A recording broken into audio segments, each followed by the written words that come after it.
You know, you could think in your life and say to yourself, what did I ever do to deserve God to send me such, in some cases, lovely people? You couldn't call these women anything else but lovely. You couldn't call the men in my life anything but very strong, great men, including my husband.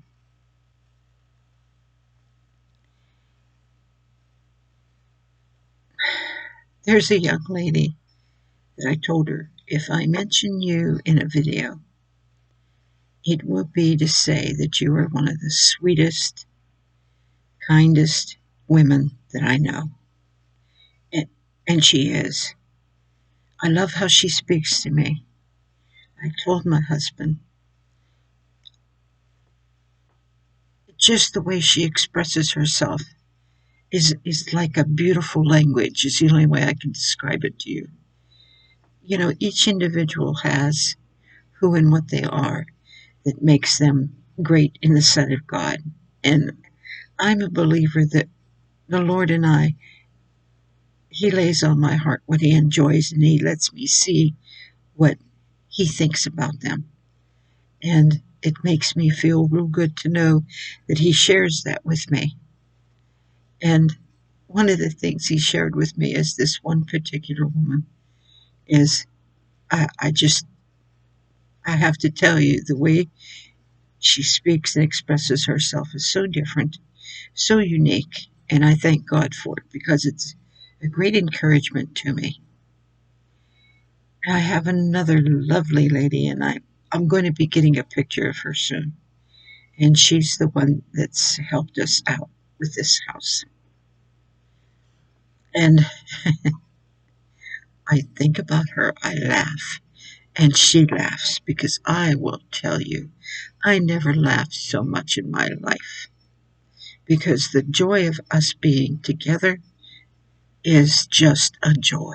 It's all you could say it is a joy. And then I have another one who uh, she just recently had some problems. And when she spoke, she had to speak before a judge.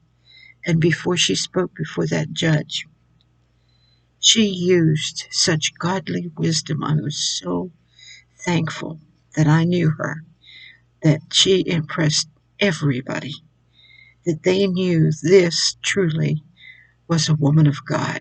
And she's a very young woman. And I can't help it, but the joy in my heart is very great. When I met her, she told me that she had an elderly woman who had great wisdom, that I think she passed away or something, and she said that she missed her very much. And when she met me, she could tell I was that kind of woman. And she had been here generously, just, she said, from the country that she is from, her mother always taught her to never come to the house without a gift. And she was always bringing me something, even when she had nothing. And that always broke my heart because I don't need anything that bad. But she always brought along with her two beautiful little girls. And oh my goodness, they are just beautiful.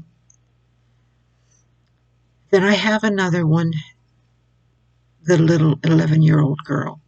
And I got a picture of her. And she is just beautiful. And and I'm going to put that picture on my refrigerator as soon as I get ink in my printer. Um,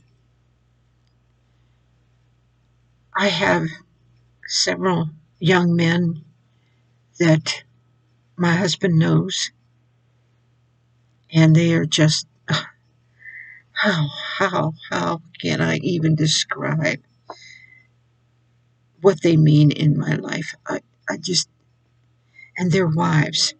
One's not married, but the other one is married, and You talk about jewels in life. I'm talking to you about what happens to you after you labor for years to do what is right with God, to do it the right way. And you have a mindset and you determine yourself that there is nothing is going to take Jesus Christ out of your heart. Nothing is going to pluck him out and cause you to do one thing against him. Now, we're not talking about making mistakes because God knows I'm human. I make them sometimes.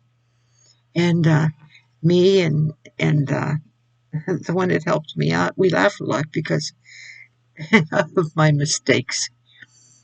But because there's some things in life I don't understand. Believe it or not, it's true. Uh, but I'm always willing to learn. But that's the way she is. Like I said, when you know the word and uh, and you don't use it to teach me, and you don't use it to show me. She doesn't ever do that. But there are people who know the word and they'll try everything to teach me with it and tell me what, and they don't realize you can't teach me. God's already done that job. And they're not trying to be mean. They're great people. Anybody who loves the Lord the way they do, I call them great individuals. And every one of you that ever responded to any one of my videos have been so kind and so gracious. And what words can describe why God loves you so much? This is what I'm pointing out, is the things about you that he created and made in you are the things that he cherishes. He loves that. And he doesn't want that to ever change. And I was thinking about the woman that sent me a Gmail today and told me, I think it was today, she told me, she says, I know you're not Mary, but you are blessed like Mary. And I wrote her back and I said, it's funny that you should say that because about 20 years ago, maybe even more, before God took me aside for 10 years, I'm laughing because it was so marvelous. I said, I was working out actually in the building my husband had built.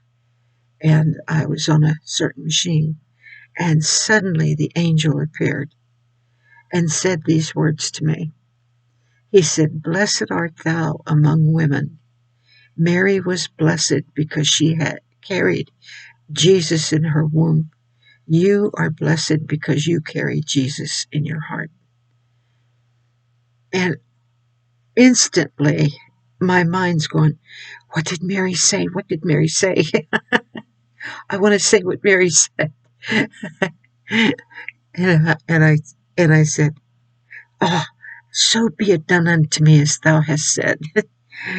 But my my friend that I was laughing with today says, so be it. That would be the thing. I would just get up right away.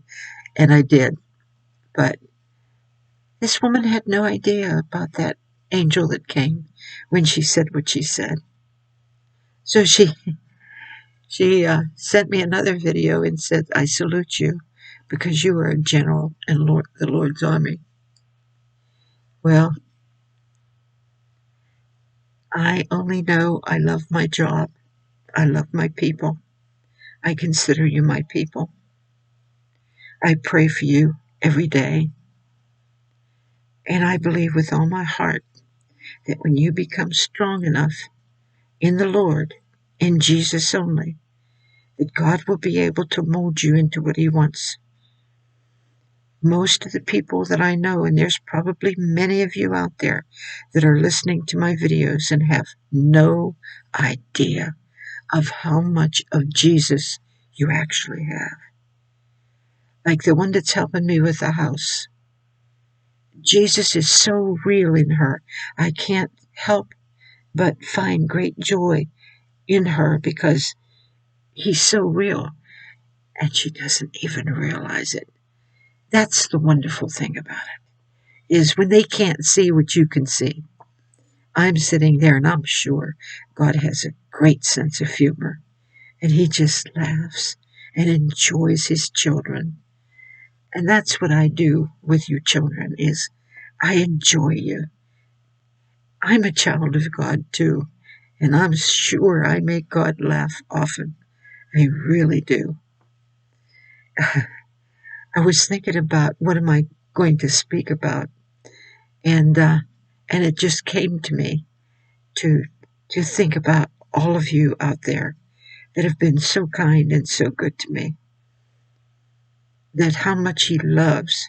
I always say that the Lord loves how you love Him, what you do with Him. He sees every second of every day, of all the ways that you strive to be with Him. Just understand one thing. When you asked Him to come, He came. When you ask Him for anything, He does it. You only ask Him once. And I was describing to one of them today several things about the Our Father prayer. And I had a video on it before, but I'll go into it after this video, after I'm done paying tribute to those who deserve it.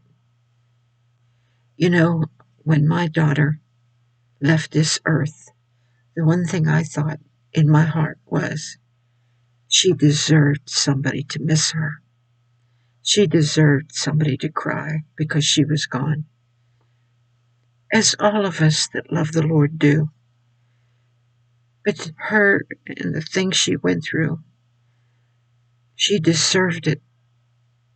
And I'm glad and grateful that God called me to be her mother. I'm glad and grateful that God called me to be your friend. Because that's what this is. It's like a friendship. You know, being kind to one another the way the scriptures tell us, respecting one another.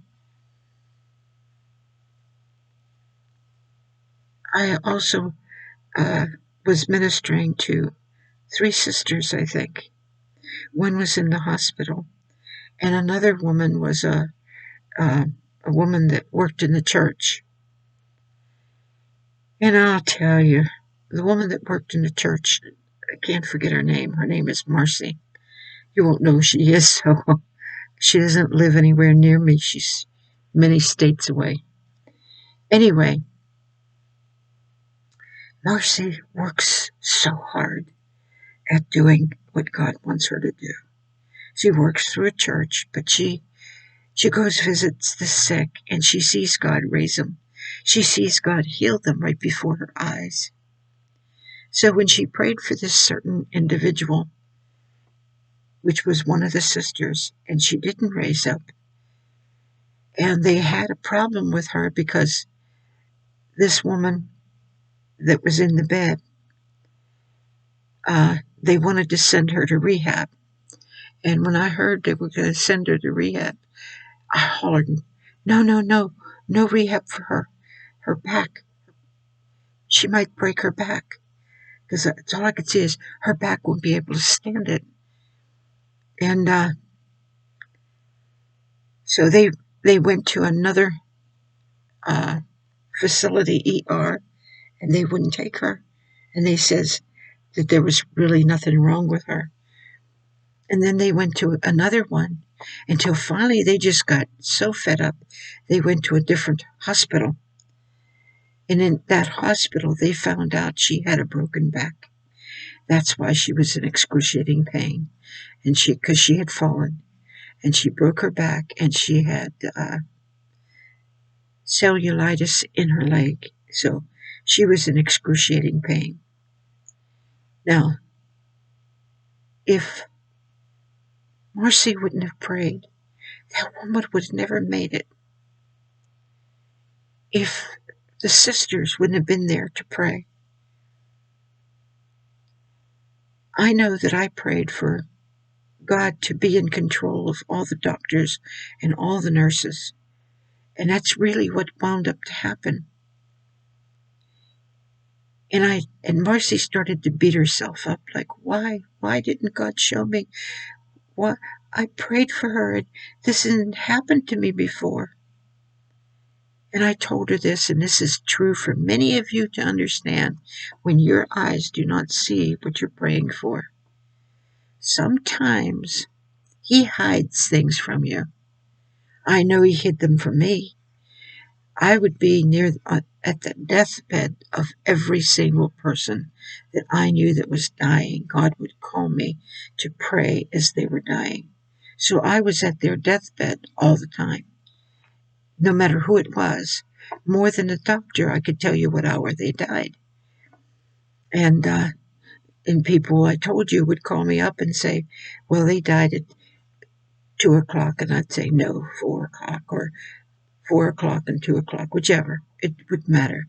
But then Dave would call me back and say, they confirmed that it was the hour that you said.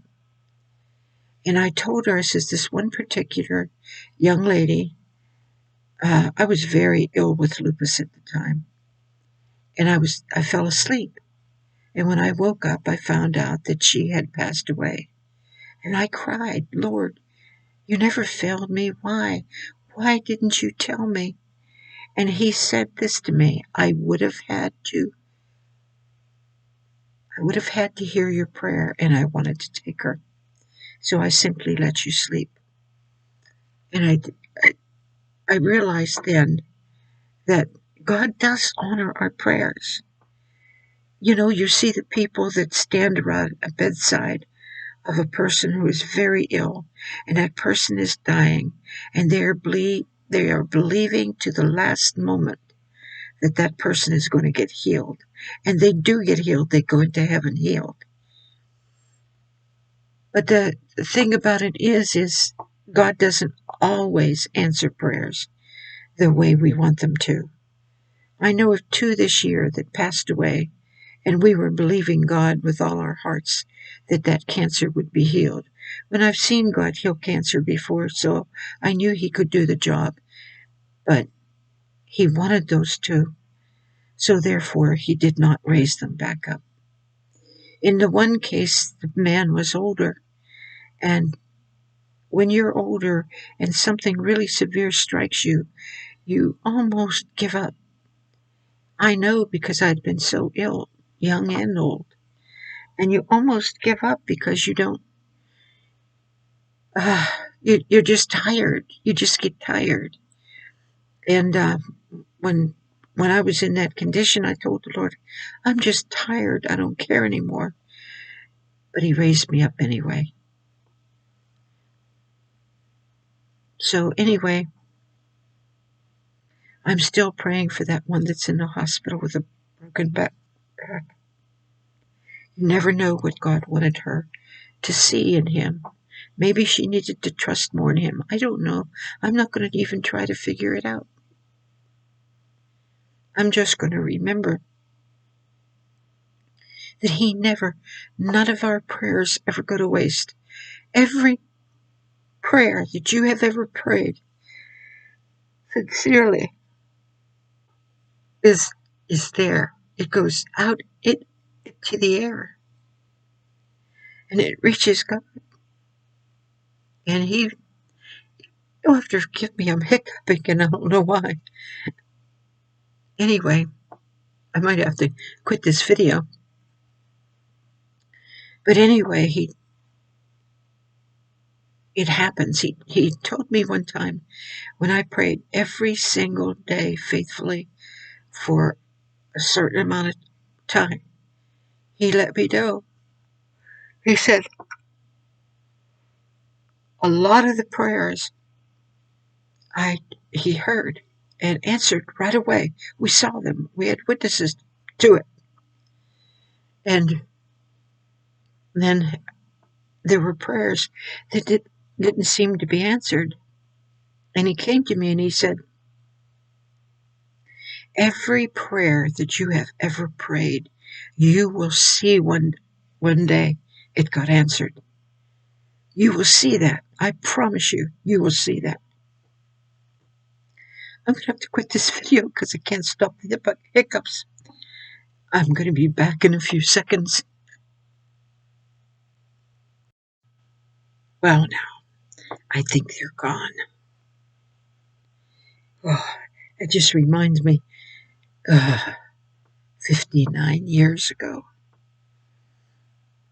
I had hiccups after I got married for 2 solid weeks. I hope that never happens again. And I told you that was when I had gotten pregnant. Uh, I knew that life came into me at conception.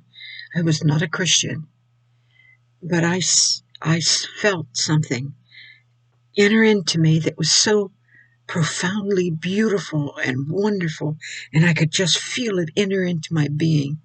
It was a phenomenal experience, and nobody would ever tell me I wasn't pregnant. I knew I was pregnant. And the Lord saw to it that I came on my exact due date. And when you count from that day that I felt that to the due date, it was the exact amount of days for a baby. And they said, nobody comes on their due date to first baby. I did. And I believe God wanted to prove, knowing what was going to come. This is how many, my daughter was going to be 58. So this is almost 58 years ago. And I wasn't a Christian then. And here God wanted me to remember that so that I would believe as a Christian that life begins at conception. For once God ignites the sperm with life, it enters in, life comes into your body. And it can only come from the throne. So these people that say, well, this is informed, that is informed, and because of that, that's not a real baby. You're crazy. You're literally crazy. You are so filled with yourself and your lies that you can't even see the truth. Life does not act like that. Life begins at conception. So whether you believe that or not, that's between you and God. But I know it as an experience. I know it because I had it, and you can't change my mind. Once you have an experience with God, it can't be changed. So I don't know how I got on that subject, but anyway, we were talking about the different women I have been blessed to know. There are some that are fighting battles that are unbelievable, but I know they'll make it. I know with them continuing towards Jesus Christ, nothing is going to stop them. Nothing will overcome them. Nothing on earth can stop you once you start searching for Jesus Christ. Once you knock on that door and he opens it, there is not anything that will stop Jesus from entering into your life. And he will enter into your heart and into your mind. Just don't look for him the way you think he is. Don't look for him the way you think he should come. Look for him in the way you think and the way you feel about things. Look for him in the things that you don't do anymore or you don't even want to do anymore, because that's him. Look for him for the love that you have for others. That's him. That's not you. That's him. Recognize him. Recognize him when something in your heart of generosity says, I want to do this for that person. That's him. That's not you. Because most people normally think of, I don't think, like for instance, the beautiful lady that wants to help us. If she was in her flesh, she said, no, no, no, I ain't doing that. No, no, no, no, no. I mean, I know me. I know that I might be tempted not to. So, anyway, uh, and we're going to come to another subject, which I've got so many subjects in this one. Maybe I'll use the next video to go to because I don't want it to be too long.